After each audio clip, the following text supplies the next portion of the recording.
Dear students, आज का जो हमारा टॉपिक है, हम class 11th physics chapter number 3 लेके जा रहे हैं सर्कुलर एंड रोटेशनल मोशन के बारे में। उसका जो हमारे पास आज सब हेडिंग है जो हम डिस्कस करेंगे वो है ऑर्बिटल वेलोसिटी। ऑर्बिटल वेलोसिटी होती क्या है? वो वेलोसिटी मैं आसान अल्फाज में समझा देता हूँ। वो वेलोसिटी जो एक बॉडी को चाहिए एक सर्कुलर ऑर्बिट में रिवॉल्व करने के लिए अराउंड द अर्थ और अ प्लैनेट, सही है, वो वेलोसिटी जो एक बॉडी को चाहिए सर्कुलर पाथ में रिवॉल्व करने के लिए अराउंड द प्लैनेट और earth, this velocity is called orbital velocity. वो जो बॉडी की वेलोसिटी होगी वो क्या कहलाएगी? Orbital velocity. तो इसको आपकी बुक डिफाइन कैसे करती है, देखिएगा। The velocity that body requires to move along a circular path around the earth or a planet in an orbit. This velocity of the body is called orbital velocity. वो velocity body की जो कि body require करती है, body के पास होती है along a circular path move करने के लिए अराउंड द अर्थ, अर्थ के और अ प्लैनेट, किसी भी प्लैनेट के, इन अ स्पेसिफिक ऑर्बिट, एक ऑर्बिट में, उस ऑर्बिट में उस बॉडी की वेलोसिटी को क्या कहेंगे? हम ऑर्बिटल वेलोसिटी कहेंगे। ठीक है स्टूडेंट्स, ये मैंने आपके लिए एक छोटी सी डायग्राम ड्रॉ किया है। ये मैं आपको यहाँ एनिमेशन भी शो करवा दूंगा। ये देखिए, ये मेरे पास क्या है, हमारी अर्थ है और इसके गिर्द ये जो रेड लाइन आपको शो हो रही है ये हमारे पास क्या है? फर्स्ट ऑर्बिट है। और ये हमारे पास जो छोटा सा ऑब्जेक्ट है ये क्या है? हमारे पास सैटेलाइट है। अब देखिए, इस सैटेलाइट की जो वेलोसिटी होगी in a specific orbit around the earth, यही वेलोसिटी उसकी क्या कहलाएगी? Orbital velocity. और इसी वेलोसिटी से वो क्या करेगा? अर्थ के गिर्द मूव करेगा। और ये हम पीछे आर्टिफिशियल सैटेलाइट में वो वेलोसिटी पढ़ के आए हैं। वो मिनिमम वेलोसिटी जो एक सैटेलाइट को चाहिए होती है सर्कुलर ऑर्बिट में मूव करने के लिए, वो कितनी होती थी स्टूडेंट? याद है? उसको हमने क्रिटिकल वेलोसिटी से डोनेट किया था। तो थी हमारे पास 7.9 किलोमीटर पर सेकेंड। ठीक है स्टूडेंट, इस वेलोसिटी से क्या करेगा? बॉडी एक सर्कुलर पाथ में अराउंड द अर्थ क्या करेगा? मूव करेगा। अब इस डायग्राम को थोड़ा सा जूम करके देखते हैं। ये देखिएगा ज़रा, ये मेरे पास क्या है? हमारी अर्थ है और इसके गिर्द हमारे पास क्या है? हमारा फर्स्ट ऑर्बिट है और सैटेलाइट है। देखिए, ये जो सैटेलाइट है ये इस अर्थ के सर्कुलर ऑर्बिट में क्या कर रहा है? रिवॉल्व कर रहा है। आप शुरू में ही पढ़ के आए हैं सर्कुलर के केस में जो हमारे पास वेलोसिटी की डायरेक्शन होती है वो क्या होती है? अलोंग टेंजेंट होती है। क्या होती है हमारे पास? अलोंग टेंजेंट होती है।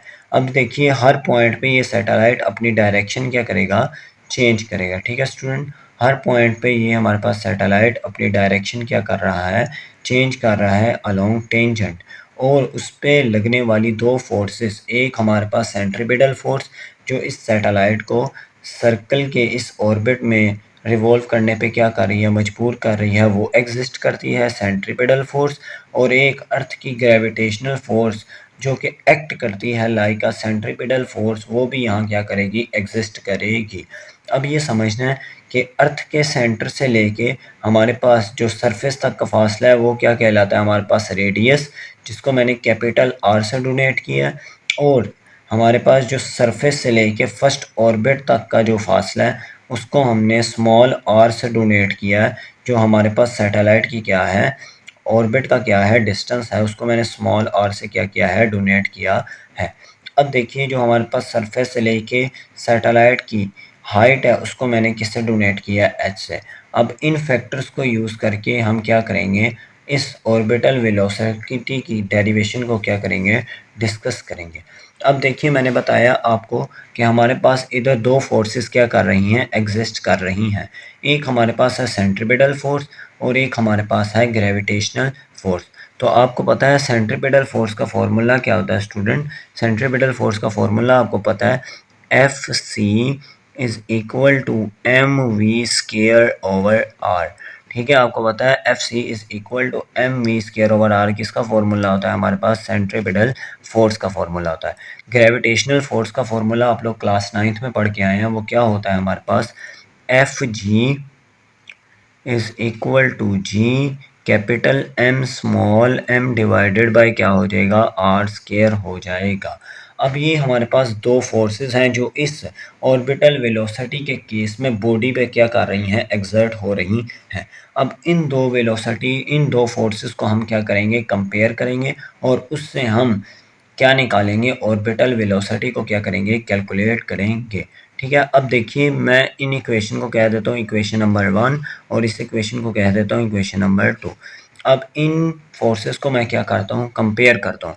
तो कंपेयरिंग बोथ इक्वेशन 1 एंड 2। अब इन दोनों इक्वेशंस को मैं क्या कर रहा हूँ, कंपेयर कर रहा हूँ। अब देखिए लेफ्ट हैंड साइड भी इक्वल है और राइट हैंड साइड भी हमारे पास क्या हो जाएगी, इक्वल। तो मैं लिख सकता हूँ m into v square divided by r is equal to G capital M small m divided by r का स्केयर।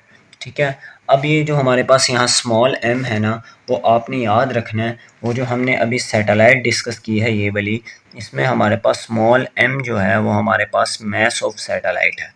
ठीक है, स्मॉल m क्या है, हमारे पास सैटेलाइट का मास है। ठीक है, और जो कैपिटल M है वो हमारे पास मास ऑफ अर्थ है।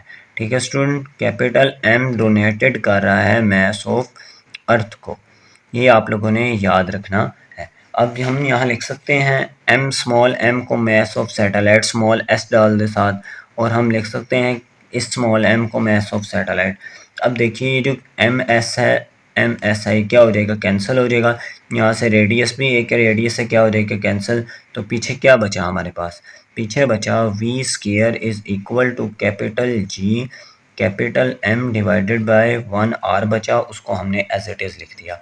अब हमने क्या करना है, वेलोसिटी को निकालना है। तो वेलोसिटी के ऊपर क्या है, हमारे पास स्केयर है। तो स्केयर को ख़त्म करने के लिए हम क्या लेंगे, अंडर रूट लेंगे, taking square root on both side. Both side पे आप क्या ले लें, स्केयर रूट ले लें। अब देखिए v का स्केयर ऊपर क्या आ जाएगा, हमारे पास square root is equal to इस पूरी वैल्यू के ऊपर क्या आ जाएगा, हमारे पास square root G capital M divided by क्या आ जाएगा, r आ जाएगा। अब ये स्केयर रूट से क्या हो जाएगा, कैंसिल। तो पीछे हमारे पास क्या बचता है, देखिएगा v इज इक्वल टू हमारे पास under root G M divided by r बचेगा। ठीक है, अब ये जो वेलोसिटी निकली है ये हमारे पास कौन से वेलोसिटी है, ऑर्बिटल वेलोसिटी है। और इस वेलोसिटी से हमारा सैटेलाइट अपने सर्कुलर ऑर्बिट में क्या कर सकता है, मूव कर सकता है। ठीक है स्टूडेंट, ये आप लोगों ने अच्छे तरीके से क्या करनी है, डेरिवेशन नोट करनी है। अब एक और बात, अभी मैंने आपको बताया कि हमारे पास यही वाला केस हम डिस्कस करेंगे। ये जो हमारे पास स्मॉल r है इसको हम कैपिटल R प्लस h लिख सकते हैं। देखिएगा ज़रा, ये स्मॉल r को मैं लिख सकता हूँ r प्लस h। ये मैं बताता हूँ कैसे। अब ये देखिएगा, ये मेरे पास क्या है, अर्थ है और उसके बाहर क्या है, हमारे पास फर्स्ट ऑर्बिट है। देखिए हमारे पास स्मॉल r क्या है, स्मॉल r है हमारे पास अर्थ की सरफेस से लेके जो हमारे पास फर्स्ट ऑर्बिट है उसकी हाइट। ठीक है, ये मैं कह सकता हूँ। अब हमने वेलोसिटी निकालने हैं ऑर्बिटल, तो हमारे पास अर्थ की ग्रेविटेशनल फोर्स भी यहाँ होगी, तो हम अर्थ का रेडियस भी कैलकुलेट कर सकते हैं और हमारे पास हाइट जो है सैटेलाइट की सरफेस से उसको भी क्या करेंगे, मालूम कर सकते हैं।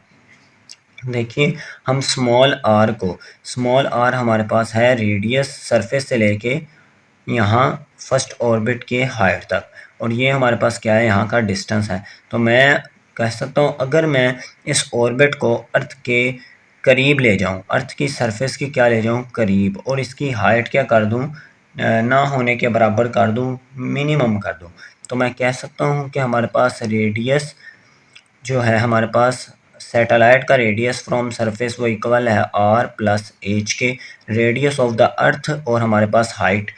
ठीक है, इसको मैं कह सकता हूँ radius of the earth plus हम हाइट क्या कर दें, ऐड कर दें, इसको मैं कह सकता हूँ वो रेडियस जिससे हमारा सैटेलाइट क्या कर रहा है, सर्कुलर ऑर्बिट में रिवॉल्व कर रहा है। ठीक है स्टूडेंट, ये आप लोगों ने देख लेना है कि हमारे पास अगर मैं स्मॉल r को कैपिटल R प्लस एच से क्या करूँ, चेंज करूं, तो मैं क्या करूंगा कि हमारे पास हाइट को क्या कर दूंगा, कम से कम।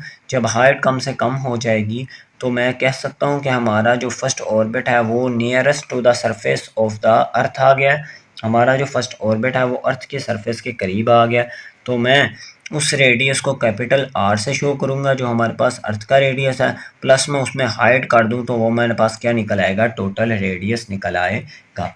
अब इसी हमारे पास फॉर्मूले में हम इस जो स्मॉल आर है उसको रिप्लेस कर देते हैं आर प्लस एच से। अब देखिए मैं यहाँ आर को किससे रिप्लेस कर रहा हूँ, आर प्लस एच से।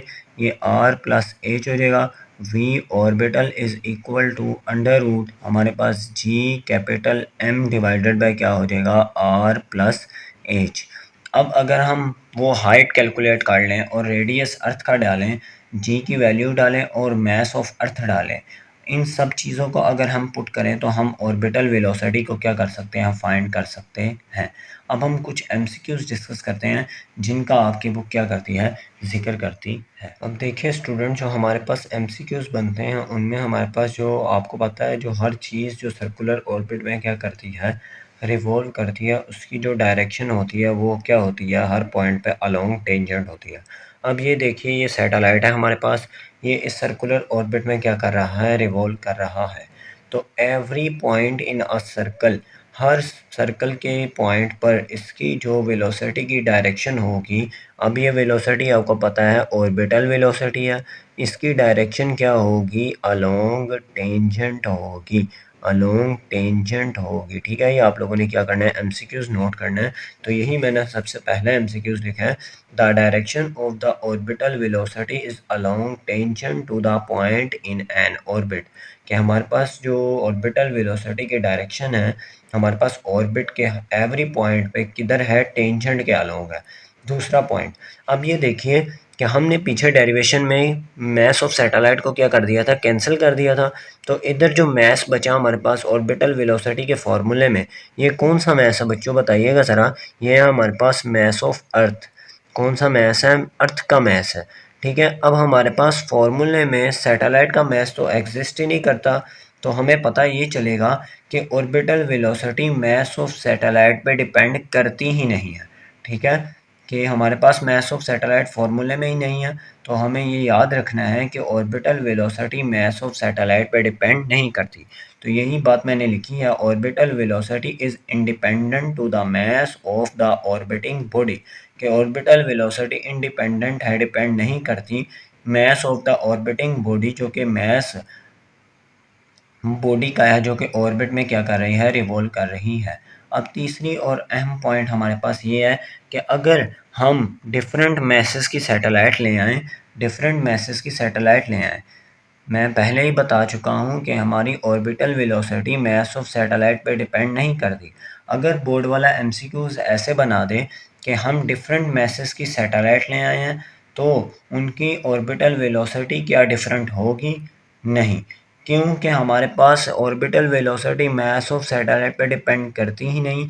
अगर आप जितना मर्जी मास सैटेलाइट का क्या कर दें, ज़्यादा कर दें और ऑर्बिट उनका सेम ही रहे, लेट्स सपोज मेरे पास एक सैटेलाइट जो उसका मास था 1000 ग्राम, कितना था, थाउजेंड किलोग्राम।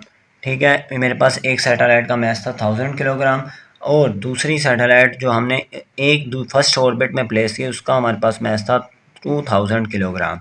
अब देखिए ये जो दो हमारे पास मैसेज है ये किसके हैं, हमारे पास सैटेलाइट के मैसेज हैं। अब ये दो सैटेलाइट है हमारे पास, ये एक ही ऑर्बिट में क्या कर रही हैं, रिवॉल्व कर रही हैं। अब ये याद रखना है कि मैसेज ऑफ द सैटेलाइट पे ऑर्बिटिंग वेलोसिटी डिपेंड नहीं करती। ऑर्बिटल वेलोसिटी हमारे पास दोनों सैटेलाइट के लिए सेम ही रहेगी जब तक ये दोनों सेम ऑर्बिट में मूव कर रहे हैं। ठीक है, तो हमारे पास पॉइंट क्या बनेगा, तीसरा पॉइंट नोट करें, different message of satellite in the same orbit while revolving has या have same orbital वेलोसिटी। दोनों की जो ऑर्बिटल वेलोसिटी होगी वो क्या रहेगी, हमारे पास सेम रहेगी। ये थर्ड पॉइंट है और इस तरह ये टॉपिक आपका शॉर्ट क्वेश्चन के पॉइंट ऑफ व्यू से क्या हो गया, इख्तिताम पज़ीर हो गया। मिलेंगे नेक्स्ट वीडियो में, तब तक के लिए बच्चों अल्लाह हाफ़िज़। अपने इस चैनल का ख्याल रखिएगा। Thank you so much for watching.